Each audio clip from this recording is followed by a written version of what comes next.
I stayed at a really nice little campground. I could have camped here for days.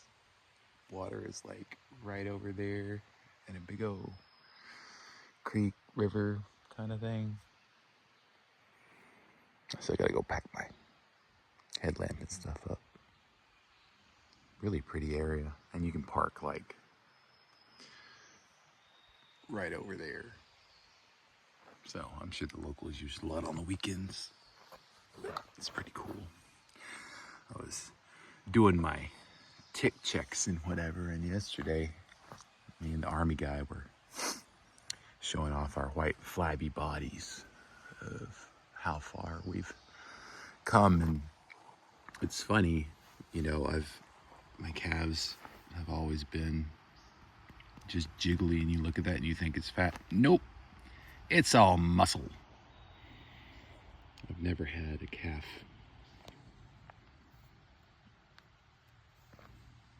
but it just looks jiggly, jiggle, jiggle, jiggle, like it's a bunch of fat until it's not. Thighs, right? Like, I've never had definition in my thigh at all. But weirdly enough, my arms, I've never really had a cut muscle, like where it dimples in, where you can see a bicep. And, you know, all I use is trekking poles. So some things are tightening up. The back of my arms, still a little flabby, but much less flabby than what they were, amazingly. And I'm not putting on like arm muscle. I don't even know if I could do 10 push-ups. I probably could do 10 push-ups, but I wouldn't want to. So some of those body changes just happen like imperceptibly. I do have these veins popping out now. So I'm not sure if they're varicose or if they're gonna like aneurysm. It's from right above my sock on both legs. I've developed those. We'll pretend like it's just a naturally occurring thing and not a problem. But it's a pretty big vein. Other ones like in my arm. Do I have it on my left arm? Nope. My right arm, I have a vein that runs all the way down. You can see it from like my bicep all the way into my forearm. So it's cool. I got a body under all the fat. Something. So, pretty cool little place. Pretty nasty bag. I'll be on my way in a few minutes as soon as I get my coffee put up. It was a short little walk yesterday. 4 miles-ish, or 3. It wasn't bad. Climbing down to the waterfalls was terrible, but other than that, it was a pretty smooth little hike. We made it to a hostel, boots off, and it's probably, not probably, it's the best one I've stayed at, and I'm just camping. They got nice little tent sites. They have little cabins that the guys are staying in. I'm not, because I don't like sleeping in beds anymore. My arms, I was looking at the body changes I've had, but there have been some bad ones. Where my pack is and I lean forward is always sore in my back, and I think it's causing some pressure on my nerves coming out of my neck, so my arms fall asleep sometimes. My knees swell. My ankles hurt. My back, like lower back, oh. Initially it didn't hurt so bad, and now it's like, if there's anything that gives me worries, it's that. It's because there are times that I can't stand up straight for like a minute or two after I've been sitting. I can hunch over, I just can't straighten up without excruciating pain. So that's not okay. If it gets worse, then I'll see what to do about it. We got in yesterday and it was a downpour, and one of the guys that decided to hike the mountain and not take the shuttle from the trailhead He got in literally 3 minutes before the sky just opened up. There were rivers running down the trails, and this poor kid came in, and he was drenched, and he was at the top of the mountain when a thunderstorm moved through. He was like, I'll just sit through it, putting on my parka. It didn't stop, and it was, I mean, water was just downpouring. So my hammock made it through just fine. They have to honk because the driveway is so steep, and there's no turnaround, and you can't back down that thing. It's, I don't know. So it's been a pretty neat little place. Last night we went into town. They took a shuttle at 6 into town, and we bought every fried food known to man and cooked it. They have ovens here and stuff like that. So we had pizza and chicken wings and mini corn dogs. Oh, it was a lot. And then we had too much alcohol. You gotta drink it if you buy it. We didn't buy singles. Anyways, we stayed up to like 1 o'clock, all the old gray hairs, and had a really good time. We had some great conversations, and I think for the first time I was able to start stringing together that thread of all these varied people. It was like a day-long conversation we had with the guys I'm hiking with about patriarchy and being expected to be the guy who punishes and keep things together, the big strong-armed dudes. And I think each one of us out here don't really want to be that guy, and yet we're put in those positions where we have to be the enforcer in some way, or we put ourselves in those positions where we'll take that on and don't really want that responsibility, but we take it. And so we talked about that early in the day, and then later on, the people out here are,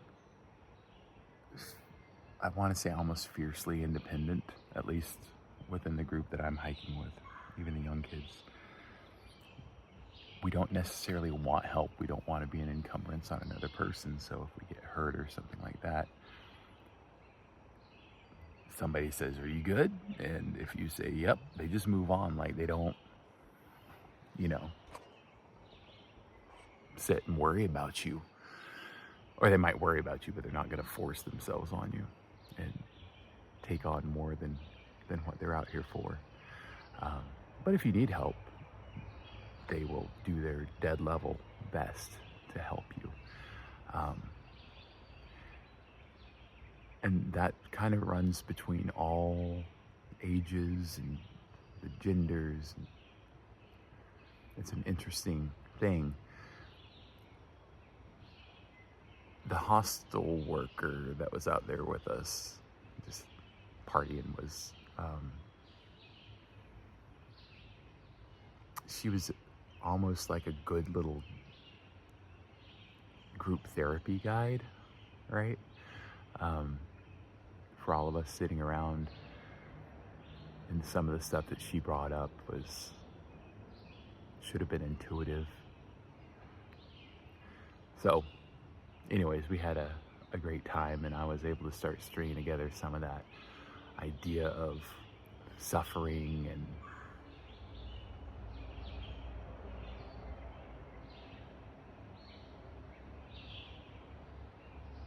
therapeutics, spirituality, love, independence. There's a thread there that ties those things together. I just can't figure it out yet, so I need more time of suffering to kind of elucidate all that, I think, for me. So, anyways, I know all that is boring for people to hear, but I feel like I'm making progress and at least trying to sort that out in my mind out here. And that was one of the things I wanted to do. That revelation does not come early or without asking yourself many times, what am I doing out here on hard days? But we're all out here in it together. And oddly enough, even though I talk about it and almost am obsessive over it, everybody else out here is going through that same thing in their own way with different words and different experiences. But I think we're all chasing something very similar. So, yeah, so it's a good day. We're just zeroing it out. It's going to be rainy and miserable, so we'll enjoy it while we're here, and we'll head out. I think our other guy just got here. There was a text message that came through, and we'll be leaving another one. So we're just flopping around and having a good old time and re-meeting people. There was we went to a convenience store after we went to the grocery store, and this kid comes out with a beer, a tall boy, and I guess he hit it on the console. There was a screwdriver in the shuttle van or something like that, and poked a little hole in it. And everybody in the van is 40 plus except for him. He's probably 25, 26. And so the beer starts spraying, and he's getting out, and he's all embarrassed. And we all started telling him to shotgun it, don't waste it, right? Because he's just sitting there letting it drip. So the driver was like, put your thumb over it. And he did. And we're like, shotgun it. He said, what? No, that's too much. And I'm like, oh, come on. Don't waste it. Don't be a sissy. He shotgunned the beer and then got it all over himself. And a sheriff's deputy is driving by watching us all do it. Just waved. And so he went in and got another beer. And we were telling him it was a really epic story. And he was like, y'all are all bad influences. Like, yeah, we were young once. We have that party left in us, I guess. Anyways, if we get back to the hostel and we were talking about it, we're like, if you needed a new trail name, shotgun would be it. He was like, I think I'm going to take that one. And we told him, if you tell that story, you're likely to get many more beers on the trail, but you're going to have to shotgun them.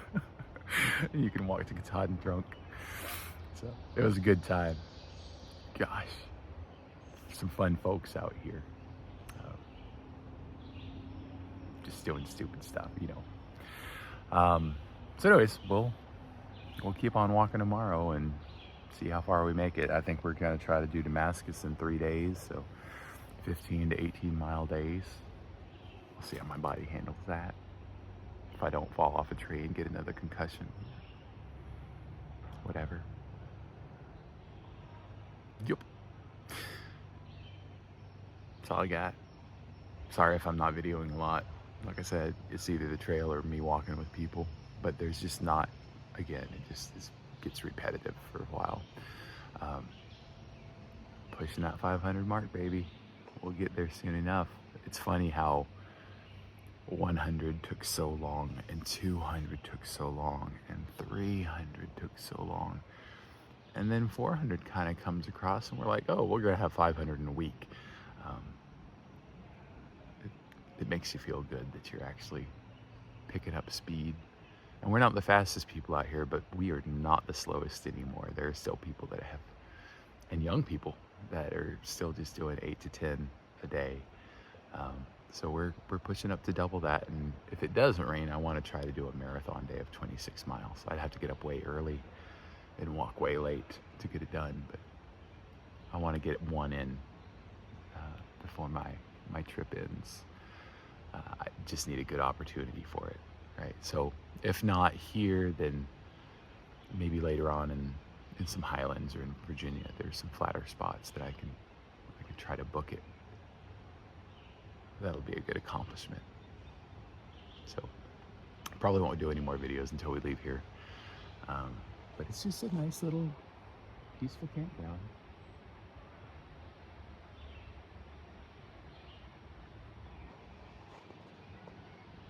If you like camping, it's a perfect place.